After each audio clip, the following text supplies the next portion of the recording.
Quand l'histoire fait date, dates make history. A wonderful, wonderful series. Taking viewers pardon, around the world and back in time. History, it's about history.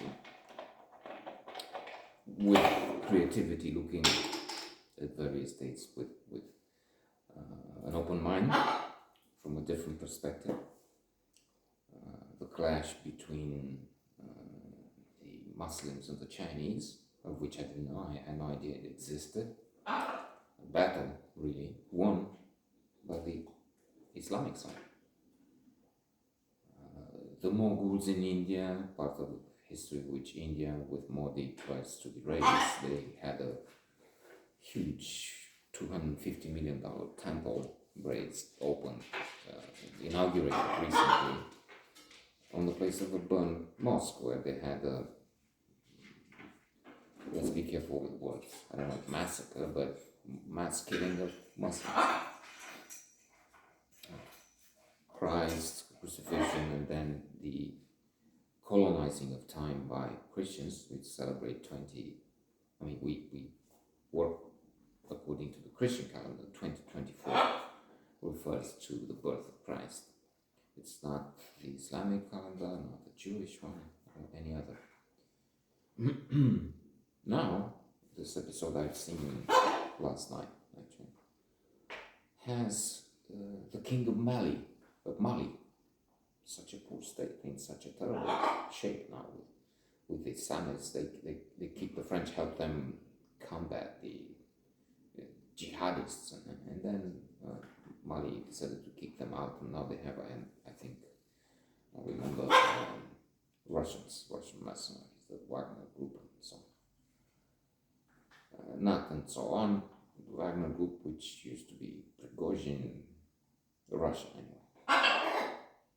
So back in 52, let's say, it's not the correct figure, I'm pretty sure, but a long time ago, this king, I don't know the name anymore, Bubar, let's call him Bubar, who cares, who's watching this,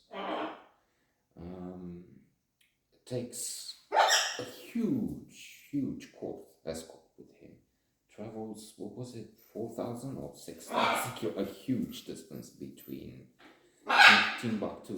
They're not sure where the capital Mali was, but between his residence and Cairo, as the first step of his journey to Mecca. He's a devoted Muslim, immensely rich. He has some chronicles say, 40,000-60,000 men. More likely, our guy, historian in the documentary, says there were 10,000. Still an extraordinary number of people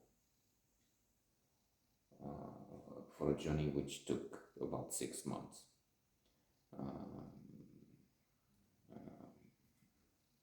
In entering Cairo, where they created a sensation. It was something fabulous. Nobody had ever seen somebody so rich.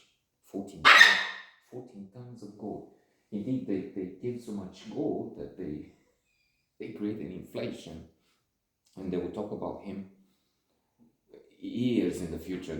Another chronicler writes 8 years or more after this visit, this event, fiesta. All people talk about is this visit. That's the encounter between the king of Mali and the Mameluke king. Egypt was an important state back then. They fought invaders, and they were powerful at that stage. And they also had the caliph in Cairo, because he had other territories were occupied by, let's call them infidel, which religion calls those who do not respect the rules, of course, infidel. Christians call the Turks infidel. So, and the king of Mali has to have some blessings, some sort of acceptance from the caliph in order to go to Mecca.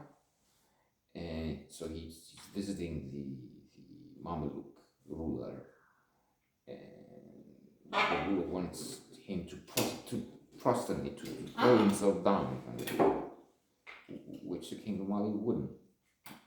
Well, except he finds a way out. Smart, devoted, devout, rich, immensely rich, as I said, richest person known back then. Okay, I'm throwing myself down in front of God, so kind of. And this was a landmark in so many ways, which would be that the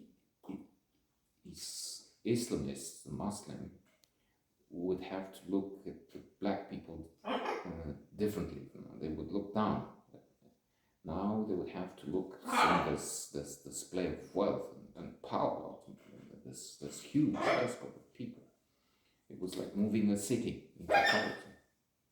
Numbers were different. 10,000 looks like a small town now. Well, it was a big one back then. So they would have to look at them as other Muslims, not as slaves. In fact, look at slaves.